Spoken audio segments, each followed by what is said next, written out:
The bakery was nearly empty when Tessa Caraway sat alone before a small birthday cake, the number 25 flickering in the candlelight. She gestured frantically at the counter, her hands moving in desperate patterns no one understood. The barista scrolled through her phone, oblivious. Tessa's shoulders slumped. Then the door chimed. A man walked in, a little girl clutching his hand. The child tugged his sleeve, pointing at Tessa. The man looked. He didn't speak. Instead, his hands lifted, fingers forming careful shapes. "Happy birthday." Tessa's eyes filled with tears. She had no idea this stranger would change everything. Tessa Caraway had been born into silence. The only daughter of Grayson Caraway, one of America's most powerful CEOs. She'd lost her hearing before her first birthday. Her mother died when Tessa was 7, leaving her alone in a mansion that echoed with emptiness only she could feel. Grayson loved his daughter. He truly did. But he loved her the way a man loves a trophy he cannot bear to lose. He hired the best tutors, the finest speech therapists, the most expensive specialists.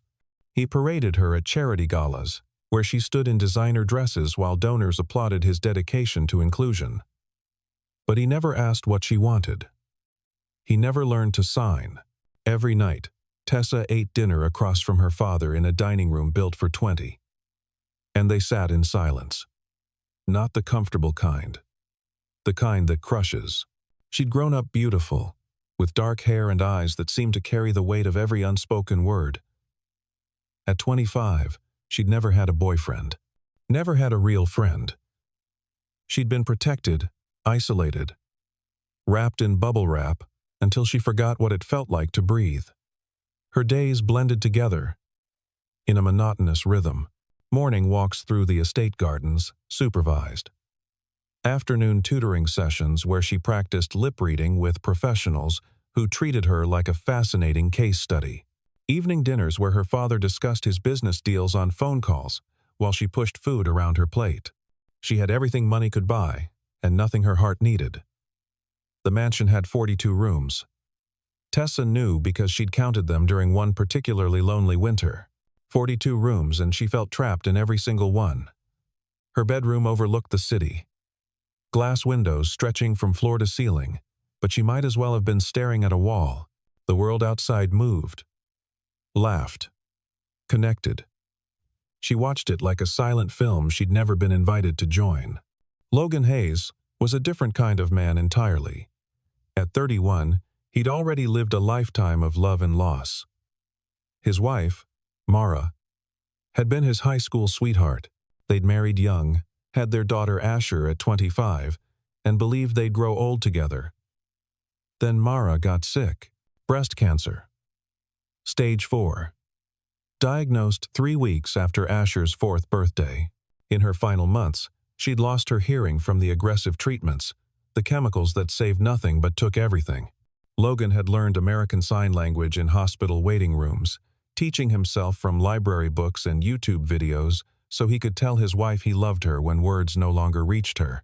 He'd signed to her every day for those last 6 months. Signed "Good morning" when she woke. Signed "You're beautiful" when she cried about her hair falling out. Signed "I'm here" when the pain got too bad and morphine pulled her under. The last thing he signed to her was, "Thank you for Asher. Thank you for loving me. Thank you for teaching me what matters." She'd smiled, squeezed his hand, and let go. Mara died 2 years ago. Logan raised Asher alone now, working construction during the day and volunteering at the community center on weekends.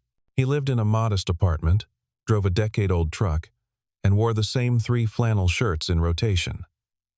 Money was tight. Some months he chose between new shoes for Asher and fixing the truck's transmission. But Asher never wanted for love. The 6-year-old had inherited her mother's compassion and her father's quiet strength. She'd found Mara's old ASL books in a box under her bed and taught herself the basics, practicing signs in front of the mirror. She wanted to talk to people no one else would talk to. Logan watched his daughter with a mixture of pride and heartbreak. She was becoming the best parts of both of them. On the morning they walked into that bakery, Logan had been thinking about Mara. It was their anniversary. Would have been 13 years. Asher knew without being told. She'd drawn a picture of the three of them that morning, left it on his pillow. "Mom's still with us," she'd written in careful letters. Logan had cried in the shower so she wouldn't see. The community library became their meeting place. Tessa arrived first. Nervous, wearing sunglasses indoors like armor. She'd never done anything like this before. Sneaking out. Meeting a stranger. Living. She'd left the mansion through the service entrance, called a taxi from a burner phone she'd bought online, paid in cash. Every action felt like rebellion. Every step felt like freedom.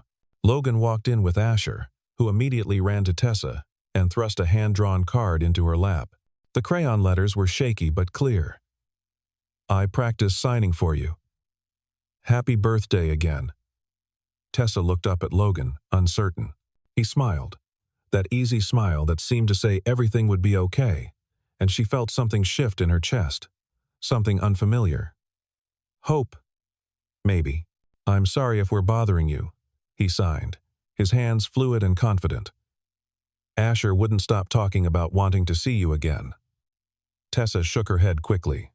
Her hands moved, hesitant at first, rusty from years of being told not to sign in public. "No one's ever done that before. Learn signs for me." Logan sat down across from her. "Then no one's been paying attention." They talked for 2 hours.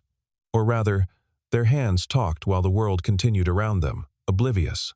Asher colored at the next table, glancing up occasionally with a knowing smile far too wise for 6 years old. Tessa told him about the mansion, about the loneliness, about watching life through windows. Logan told her about Mara, about learning ASL in a hospital, about raising a daughter who reminded him every day why love matters. Tessa laughed. Actually laughed. The sound came out uneven, uncontrolled, but Logan didn't flinch, didn't look uncomfortable.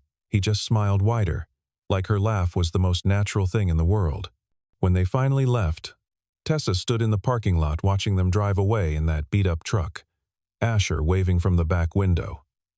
For the first time in her life, Tessa felt something other than alone. She felt seen. Grayson Caraway didn't build an empire by missing details. His head of security reported that Tessa had left the house twice without her driver. Both times to the public library. Security footage showed her sitting with a man. A nobody. A construction worker with a child.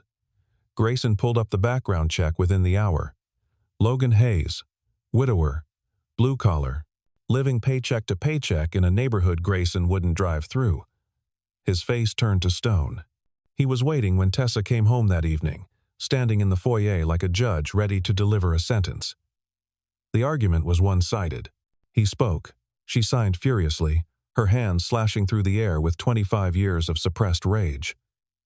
"You're my daughter," he said, his voice cold and controlled. "People will take advantage of you. That's what they do." Tessa's hands moved so fast they blurred. "I'm not your prisoner." Grayson stepped closer, looming. "You don't understand the world. You're vulnerable. I'm protecting you." Her response was a single sign, sharp as a blade. "No." She turned and walked upstairs, each step deliberate, refusing to run. Grayson stood in the empty foyer, his reflection staring back from the marble floor, looking older than his 62 years. He'd given her everything. The best schools, the best doctors, the best life money could buy. Why couldn't she see that? Why couldn't she understand he was trying to keep her safe? That night, Tessa sent Logan an email from her laptop. The one thing her father hadn't thought to monitor. "Thank you for seeing me. I'm sorry if I can't come back. My father won't allow it." She hit send and cried into her pillow, the kind of crying that shakes your whole body, that leaves you empty and aching. Logan read the email at 2 in the morning, Asher asleep in the next room, her small body curled around the stuffed elephant Mara had given her. He started typing a response 3 times and deleted it each time. "I understand." Delete. Your father is wrong about me. Delete. I want to see you again. Delete. He didn't want to make things worse for her. Didn't want to be another complication in a life that already seemed too controlled, too managed, too small. So he didn't reply. And Tessa, checking her email every 10 minutes for the next 3 days, felt the loneliness return like an old friend she'd hoped to never see again. Logan told Asher the story on a Saturday morning while making pancakes, the kitchen warm and filled with the smell of butter and maple syrup. Not all of it. Just enough. Your mom lost her hearing near the end, he said, flipping a pancake that looked like a misshapen cloud. But she taught me that people who can't hear aren't broken. They're not less than anyone else. They just speak a different language. And if you love someone, you learn their language. Asher nodded solemnly, syrup dripping down her chin. Like Tessa. Logan smiled, though it didn't quite reach his eyes. Yeah, sweetheart. Like Tessa. Asher put down her fork. Are we going to see her again? Logan paused. I don't know, baby. Her dad doesn't want us around. That's stupid, Asher said, with the blunt honesty only children possess. She's not a baby. She can pick her own friends. Logan ruffled her hair. You're right. But sometimes adults make things complicated. Meanwhile, across the city, Tessa had found the Riverside Community Center's website. She'd been searching for hours, looking for anything connected to Logan, some way to understand who he really was beyond their 2 brief meetings. The center offered free ASL classes for deaf children every Saturday afternoon. The instructor's name was listed at the bottom. Logan Hayes. Her heart stopped. She read it 3 times, to make sure. Then she looked at the address, memorized it.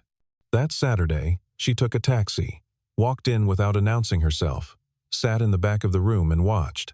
There were 8 kids, ages 5 to 12, all deaf or hard of hearing. Logan taught with patience that seemed infinite. He never got frustrated when a child struggled with a sign. Never raised his voice, even though most of them couldn't hear him anyway. He never checked his phone or glanced at the clock. He just kept smiling, kept encouraging, kept making them laugh with exaggerated facial expressions that transcended language. Tessa watched him crouch down to a little boy's level, guiding his small hands through the sign for friend. The boy's face lit up when he got it right, and Logan's answering grin was pure joy. And Tessa understood. This wasn't pity. This wasn't charity. This wasn't some wealthy person's guilt project. Logan didn't see these kids as broken things to fix.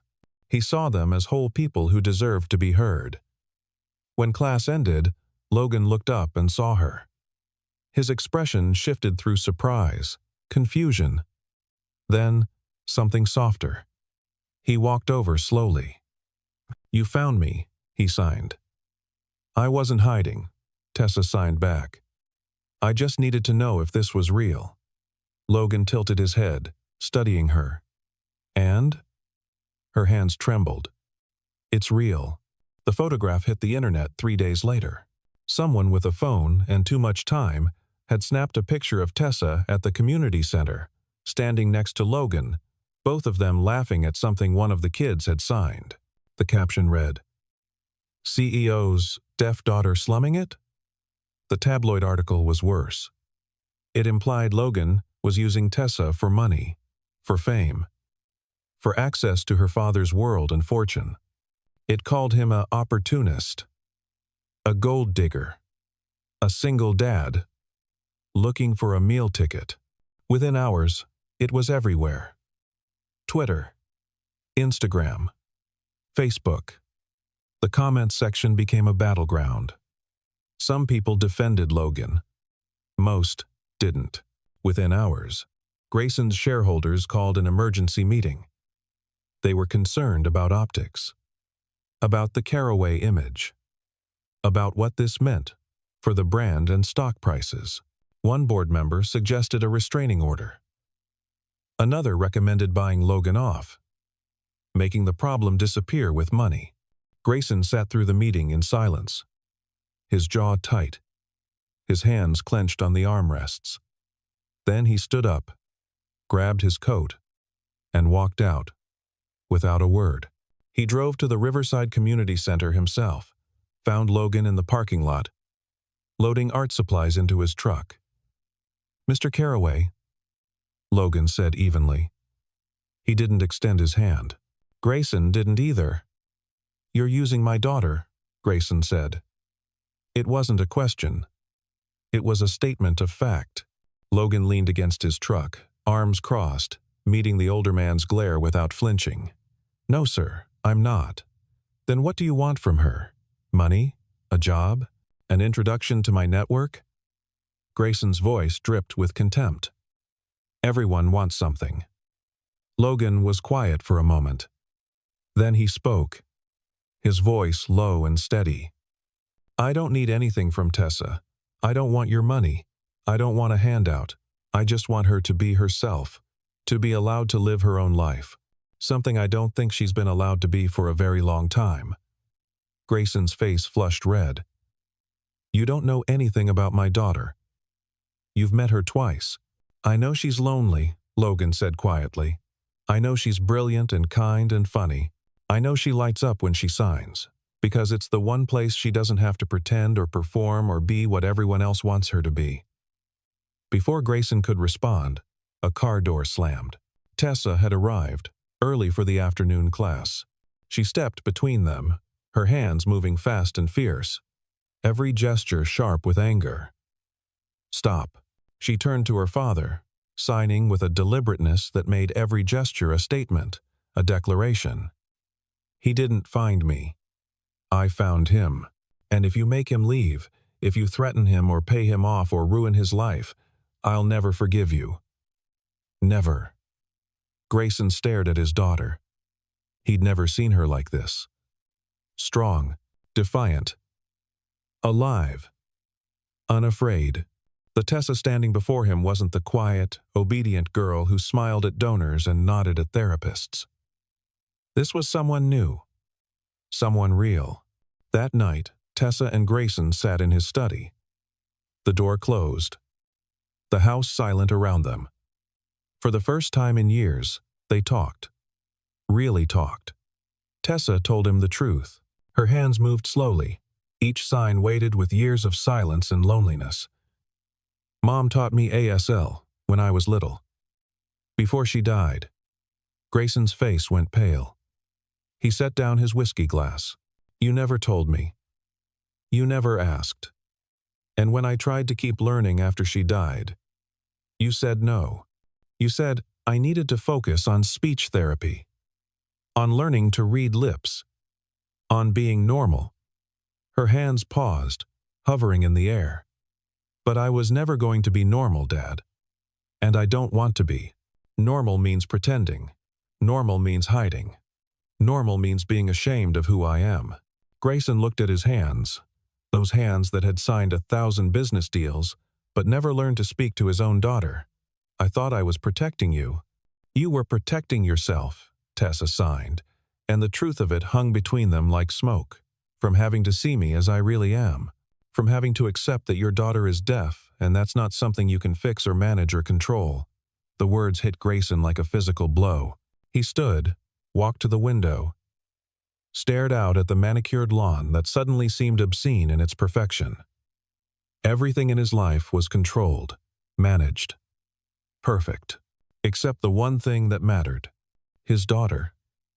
"I'm sorry," he said aloud, knowing she couldn't hear him. The words swallowed by the silence of the room. Then he turned and signed it, clumsy and unsure, his hands shaking. "I'm sorry." Tessa's eyes filled with tears. It was the first time he'd ever signed to her. The first time in 18 years. Meanwhile, Logan took Tessa to the park the next evening, after she'd sent him a text asking if they could talk. They sat on a bench as the sun set, painting the sky orange and pink. Asher played on the swings nearby, her laughter carrying on the wind. Logan's hands moved carefully, choosing each sign with intention. "You don't owe me anything. If this is too complicated, if I'm making your life harder, I'll step back." Tessa grabbed his hands, stopping them mid-sign. Don't. Logan waited. You're not a burden, Tessa, he signed when she released his hands. You deserve someone who stays. Who doesn't run when things get difficult? Tessa looked away, watching Asher soar higher on the swings. I'm scared, she signed finally. Scared of what? That no one will ever love me because I can't speak. Because I'm too much work. Because loving me requires effort that normal people don't need. Logan reached over, gently turning her face toward his. His eyes were serious, intense. I already love you, he signed. I loved you before you ever said that. Before I knew your last name or met your father or saw your mansion. I loved you when you laughed in the library. I loved you when you showed up at the center. I loved you for being brave enough to choose yourself. Tessa broke down. Not quiet tears. Deep, shaking sobs that came from somewhere ancient and wounded. Logan pulled her close, and she buried her face in his shoulder, her body trembling. Asher ran over, sensing something wrong, wrapping her small arms around both of them. And for a moment, in that park, they were a family. The volunteer ASL program grew quickly. Word spread through the deaf community that there was a place that didn't charge fees, didn't require applications, didn't turn anyone away. Tessa and Logan co-taught now, twice a week, sometimes 3. More kids showed up every session. Parents stayed to watch, some of them learning alongside their children for the first time. The local news did a segment. Deaf education gets a champion. The headline read. Donations started coming in. Small amounts at first. $20 here, $50 there. Then, larger checks. Anonymous benefactors. Foundations. Within 2 months, they had enough to rent a larger space and hire 2 more instructors. Grayson watched the news segment from his office. Alone. His secretary having left for the day. He saw his daughter teaching a teenage girl the sign for hope, her hands gentle and encouraging, her face radiant. Something in his chest cracked. A wall he'd built 25 years ago, brick by brick, excuse by excuse. He'd spent a quarter-century trying to fix Tessa. She'd never been broken. That Saturday, he showed up at the community center unannounced. Walked in during the middle of class, still wearing his suit from a morning board meeting. Tessa froze when she saw him standing in the doorway. The kids stopped signing. The room went still. But Grayson didn't leave. He didn't demand she come home. He walked to the back row and sat down. Watched. For 90 minutes, he watched his daughter teach. Watched her sign jokes that made the kids laugh. Watched her patiently correct a boy who kept getting the sign for tomorrow wrong. Watched her glow with purpose. At the end, when the kids filed out, he approached slowly, awkwardly. Can you teach me? He asked aloud. Then repeated the question in clumsy signs he'd clearly practiced from a YouTube video. His hands were stiff. Wrong. But he was trying. Tessa stared at him, then nodded, not trusting herself to sign anything else. Logan watched from across the room, organizing supplies, a slight smile on his face. Later that night, Logan and Tessa walked along the riverfront, the city lights reflecting on the water like scattered diamonds. The air was cool, autumn settling in. Logan stopped, turned to face her. I need to tell you something, he signed. Tessa's heart raced. She nodded. I'm not good with timing. I'm terrible at romance. I don't know the right words or the right gestures, but I can't keep pretending I don't feel this. His hands moved slower now, more deliberate, each sign a confession. I want to be with you. Not to save you. Not because I pity you or feel sorry for you. Because you make me believe in things again, in connection, in the future. In love, that doesn't end with loss. Tessa's eyes searched his face, looking for doubt, for hesitation. She found none. What if I'm not ready? She signed, though part of her already knew the answer. Logan smiled, soft and patient. Then I'll wait. A week. A month. A year. However long you need. She reached for his hand, lacing their fingers together. What if I am ready? He kissed her then. Soft at first. Tentative. Then deeper, pulling her close. 20 years of loneliness dissolving between them. When they pulled apart, Tessa signed one word, her hand shaking slightly. Stay. Logan signed back without hesitation. Always. 3 months later, Tessa received an invitation to speak at the National Conference on Inclusive Education in Chicago. 5,000 attendees, live streamed to 50,000 more. Educators, policymakers, advocates, people who could actually change things. She almost said no, called the organizer to decline, started typing the email 3 times. But Logan convinced her.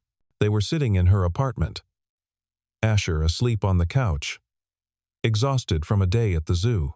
They need to hear you, he signed, his hands gentle but firm. Not your father's version of you, not some inspirational story about overcoming. You, your voice, your truth. Tessa looked at Asher, small and peaceful, completely unaware that the world could be cruel to people who were different. What if I mess up? Logan smiled. Then, you'll mess up, and you'll still be braver than most people ever are. The day of the conference, Grayson drove her to the airport himself. They didn't talk much during the 2-hour drive, but the silence was different now. Comfortable. Shared. When they arrived, he helped her with her bag, then squeezed her hand. Your mother would be so proud, he said, his voice thick. Then he signed it. His ASL improving daily. Tessa kissed his cheek. Signed thank you, and meant it for more than just the ride. The conference center was massive. Glass and steel and too many people. Tessa stood backstage, her heart hammering so hard she could feel it in her throat. Logan stood beside her, Asher holding his hand. You've got this. He signed. Tessa walked onto that stage in a simple blue dress. No jewelry, no armor, just herself. The lights were blinding. She couldn't hear the murmur of the crowd, but she could feel it. Vibrations through the floor. Energy in the air. 5,000 pairs of eyes on her. She began to sign. An interpreter stood beside her, voicing her words to the audience. When the world is silent, we can still listen to each other. The audience leaned forward. Phones lowered. Conversations stopped. I grew up in silence. But I also grew up in isolation. Not because I was deaf. Not because I couldn't hear. Because people were afraid of my difference. They didn't know how to talk to me, so they stopped trying. They smiled and nodded, and treated me like a beautiful, fragile thing that might break if they said the wrong thing. Her hands moved faster now, more confident, fueled by years of frustration. But silence isn't emptiness. Silence isn't absence. Silence is just another language, and languages are meant to be shared, not avoided, not feared. She told them about Logan, about a stranger in a bakery who signed happy birthday and changed her life, about Asher, 6 years old and braver than most adults, about the kids at the community center who taught her that connection doesn't require sound, just effort and care. We don't need pity, she signed, her face fierce. We don't need inspiration, porn, or feel-good stories about overcoming our disabilities. We need presence. We need people who will learn our language, who will meet us where we are, not where you wish we were, who will see us as whole human beings, not projects or charity cases or broken things to fix. The auditorium erupted. People stood, applauding, though Tessa couldn't hear it. But she could see it. Hands raised, faces moved. Some people were crying, not because they felt sorry for her, because she'd told them the truth. And the truth is always harder than pity. In the front row, Logan held Asher on his lap. Tears streamed down his face. He didn't bother wiping them away. Beside them, Grayson sat straight-backed, his jaw tight, his eyes red. On stage, Tessa saw them, her family, the one she was born into, and the one she'd chosen, and she smiled. After the conference, things shifted quickly. Grayson established the Voice in Silence Foundation, a nonprofit dedicated to ASL education and deaf advocacy. He funded it with $10 million from his personal fortune, not company money, no tax write-offs, no publicity stunts. Just a father trying to make up for lost time. He placed Tessa in charge. Full authority, no board approval needed, no strings attached. "It's yours," he told her one morning over coffee, sliding the incorporation papers across the table. "Build something real. Something that matters. Something your mother would have loved." Tessa stared at the papers, at her name listed as executive director. "Why now?" she signed. Grayson was quiet for a long moment. "Because I spent 25 years trying to make you fit into my world. It's time I helped you build your own." Tessa did exactly that. She hired deaf instructors, people who understood the community from the inside. She opened 3 new community centers across the state within 6 months. She started scholarship programs for deaf students pursuing education degrees. She partnered with schools to implement ASL programs. The foundation grew faster than anyone expected, fueled by Tessa's vision and Grayson's connections and Logan's grassroots credibility. Logan continued teaching, refusing any salary despite Tessa offering multiple times. "I don't need to be paid for this," he told her, signing in the quiet of her office late one night. "This isn't work. This is living." This is what Mara would have wanted. What she did want, before she got sick. She always said the world would be better if people just learned to listen differently. Asher thrived. She became the bridge between worlds, signing with deaf kids at school and speaking with hearing kids, moving between both as naturally as breathing. Teachers called her a natural mediator. Logan called her his heart.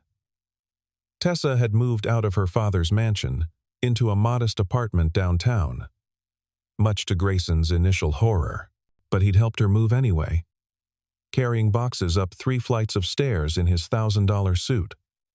Logan lived 6 blocks away in his same small apartment. They had dinner together most nights.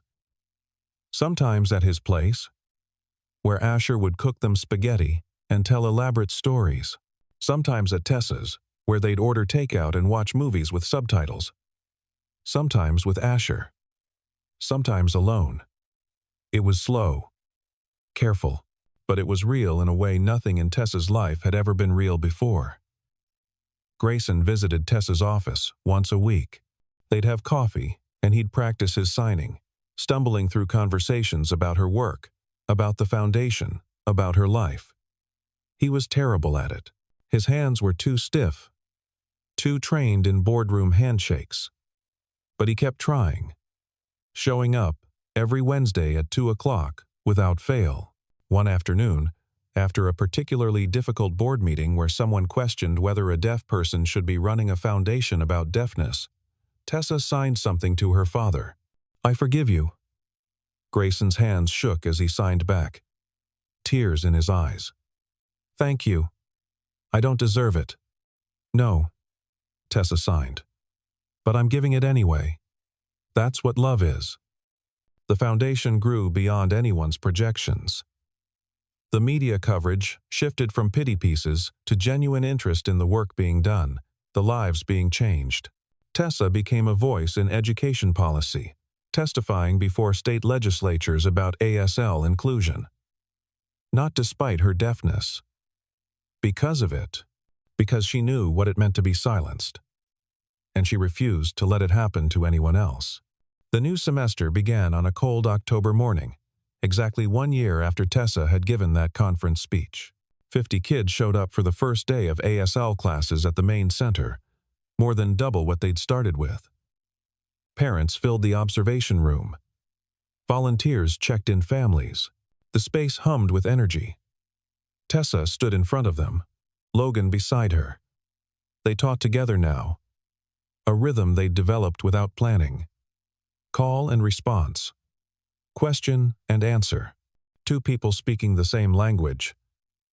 Showing these kids what partnership looked like. At the end of class, As kids filed out with their parents, schedules for next week clutched in small hands, Logan stayed behind. He was nervous. Tessa could tell immediately. He kept adjusting his collar, shifting his weight from foot to foot, not meeting her eyes. "What's wrong?" she signed, concerned. "Are you okay?" Logan took a breath, reached into his pocket, pulled out a small box. Tessa's heart stopped. Everything stopped. He knelt down right there on the community center floor, between scattered crayons and abandoned worksheets. Opened the box. Inside was a simple silver band, no diamond, just a thin, elegant circle. His hands moved slowly, deliberately, each sign perfect. "I'm not rich. I can't give you mansions or fancy cars or the life you grew up with. I can't save you because you don't need saving. You never did." He paused, gathering courage. "But I can love you. Every single day. In every way I know how. I can learn you, all of you. The parts you show the world and the parts you hide. I can stay when things get hard. I can be your partner. Your equal. Your home." Tears poured down Tessa's face, hot and fast. "I used to think I'd be alone forever," she sighed, her hands shaking. "That no one would want someone like me. Someone who comes with complications and challenges, and a father who can be terrifying." Logan shook his head firmly. "I don't want someone like you. I want you. Just you. Exactly as you are. Your silence. Your strength. Your laugh. That you think sounds weird, but I think is perfect. Your terrible cooking. Your habit of correcting my signs. All of it." She dropped to her knees in front of him, grabbed his face, kissed him hard, tasting salt and joy and future, then pulled back, laughing and crying at the same time. Her hands moved fast. "Yes. Yes. 1,000 times yes." Before they could stand, small footsteps echoed through the room. Asher appeared from behind a partition, where she'd apparently been hiding, watching, a huge grin on her 7-year-old face. She ran to them, grabbed both their hands, placed them together in hers. Her small hands signed a single word. A question. "Family?" Logan looked at Tessa, his eyes asking if this was okay, if this was too much too fast. Tessa looked at Asher, at this brilliant little girl who'd been brave enough to approach a stranger in a bakery a year ago. Both nodded. Logan first, then Tessa, more tears spilling over. Across the room, standing in the doorway, Grayson watched.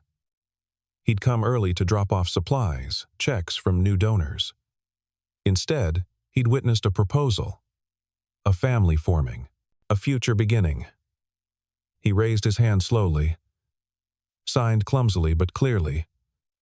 "I'm proud of you, Tessa."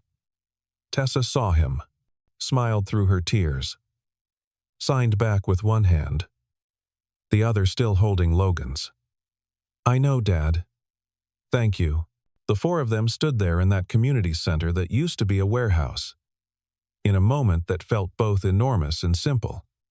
No grand speeches, no violins or rose petals or choreographed romance, just four people who'd learned to speak each other's language, who'd chosen connection over fear, who'd built something real from broken pieces. Outside, the sun broke through the October clouds, sending light streaming through the windows. Inside, Tessa Caraway, soon-to-be Hayes, took her fiancé's hand, scooped up her soon-to-be daughter, and walked toward the door. Her father held it open, something he'd never done before, always expecting others to serve. They stepped into the light together, into a future none of them could have predicted a year ago, silent in some ways, but heard in all the ways that mattered. Because love doesn't need sound. It just needs presence. It needs people willing to learn, to try, to stay. And they had all of that. Finally. Completely. Forever.